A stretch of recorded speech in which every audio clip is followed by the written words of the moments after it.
Hello, how are you? I hope you're good.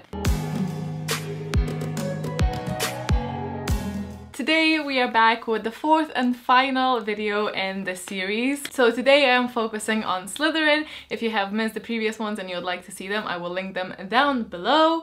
As always, I have focused on a couple of characteristics that I thought really represents a Slytherin house. The main one would be ambition. I think Slytherins tend to be very ambitious. I also think Slytherins tend to pick up leadership roles. Another one that I think is very important for Slytherin, in my eyes, is being resourceful. Adapting to situations that possibly would be very difficult otherwise, but they really find a way to slither into what suits everybody best. They will likely know what to do in a lot of different situations, even when things seem like they're going to the crapper. I also think that stereotypical Slytherin is a very level-headed on the outside, however they could be very deeply turmoiled in the inside, so which can often be misinterpreted as coldness, but I think it's simply being a bit more private with their emotions. And even if Slytherins can be cunning and sometimes put themselves first or not always necessarily go an extra mile for somebody else, I do think that when they make a promise, they will stick to that promise. And if they do promise something, I think it means the world to them that they make good on that promise. Slytherins might not allow everybody in or even open themselves up to interpreting other emotions unless it is somebody that they really truly care about, in which case I think they go 1000% in and are loyal to the bone. So that is how I see Slytherins. I definitely think it's close to a Gryffindor in me, but that is how I see Slytherins. I think they definitely got a short end in the original stories, because obviously they're painted as villains, whereas I think the community turned it into something else, and this is how I see Slytherins. Interesting part for me with these videos was to just tell you how I see the houses, because I think it is a little bit different from like the simple explanations we got in the first book of Harry Potter, when it was really just silly, and now it just became quite a big part of a lot of people's identities. Of all of the houses though, I will say I think the Slytherin picks will be the most straightforward, and I don't actually think I will necessarily surprise you much in this one. Maybe, but I think you will be able to predict a lot of these recommendations. In no particular order, the first one that I would like to recommend is Three Dark Crowns by Kendra Blake, and this is a story about three sisters, triplets actually, who get separated at birth and taken to different places in this universe to be grown by different factions. So there's naturalists, poisoners, and also elementalists that obviously have this ability to wield that type of magic, and they are trained there until they're 16 years old, and at which point they will have to battle each other to the death, and only one of these girls can become a queen, and she will then also birth triplets that will have the same fate. There was a good plot twist at the end of this book. It's a story where I think a lot of the characters are perceived one way at the beginning and are turned into completely different status at the end. Admittedly, this is not my favorite series. I think it's an okay series, but it's not something that I would go out of my way recommending. However, I will never sit here and say that you should guys not read this book or that book because it wasn't my favorite, unless like there is a very good reason for it.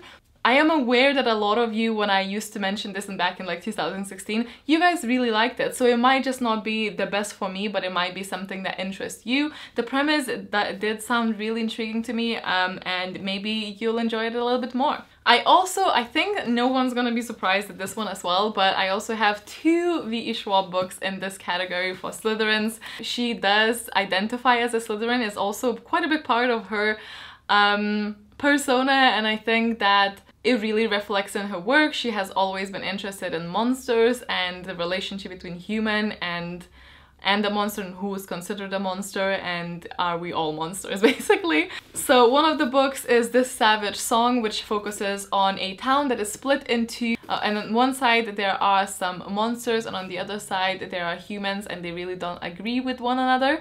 It's not quite as straightforward as that, but basically our main character goes undercover and stumbles across somebody who is on this like opposing side. Again, it is quite unclear who is the actual villain, and is a villain actually a term that we should use for anyone, because nothing is black and white, and I think this book did that justice. I actually really did enjoy this. I think this was my favorite out of V. Schwab books, which was very surprising because I suspected that Vicious would be that. However, I think this was really marketed as a story of two villains, and I went in expecting that, and I think it would have been better if it was just morally grey characters.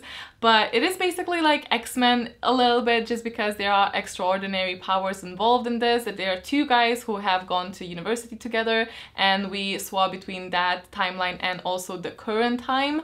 So we go back to where Eli and Victor were attending university together, and they have decided to research extraordinary people, and especially people who have come to a near-death experience. There are attempted suicide in here because they do want to induce the near-death experience, so it is quite graphic at parts and quite triggering if you are sensitive to something like that. I keep that in mind. But I did really enjoy it. I think it was dragging for me though, I won't lie. For some bits I just expected a little bit more. I don't know, something was missing, but I think that's just me with V. Schwab. Sometimes it's just like a little bit something, I don't know what, but something is not there quite for me personally. But it's definitely an enjoyable read and very Slytherin. Both of these, they really deal with this villainization that I feel like Slytherin's just gone through. And especially in this one, the ambition plays such a high role. Both of these guys are dead ambitious, and they are very competitive with one another, and have very weird loyalty, I suppose. A little bit of an obsessive side. Yeah, those are the two V. Schwab books, which count as separate. Now, this book actually was quite hard to place in one house. I think a lot of houses would fit this, or this book would fit a lot of houses. But I have decided to go for Slytherin, and that is Six of Crows. I think Six of Crows, especially Cass, and a lot of the things, there are a lot of ambition, there are also a lot of pride involved in this book. This has an amazing cast of characters. The second book in this duology, Crooked Kingdom, is one of my all-time favorite books in general. I thoroughly enjoyed it. I enjoyed the second one much more than I enjoy Six of Crows, but it's well worth the read, I think. And the first one basically focuses around the heist that these sort of outcast group in Ketterdam are hired to perform, and a lot of things happen that I really don't want to mention, so you can enjoy this as it is. I think the ambition and pride and resourcefulness, especially in this book, just really screams Slytherin to me, and the depth of emotion and this like coldness on the outside, but like complexity on the inside of all sorts of emotions in basically every character here is very Slytherin to me. Then I have Artemis, which is a book written by the same author who wrote The Martian. Artemis has the main character who lives in the colony on the moon. And again, it's a heist book that really forces her to be very resourceful. She's also not necessarily welcomed in the society. She's a little bit dodgy, she is a little bit mischievous, and she definitely will put herself first, especially when comparing to some people that she does not really think deserve to have what they have.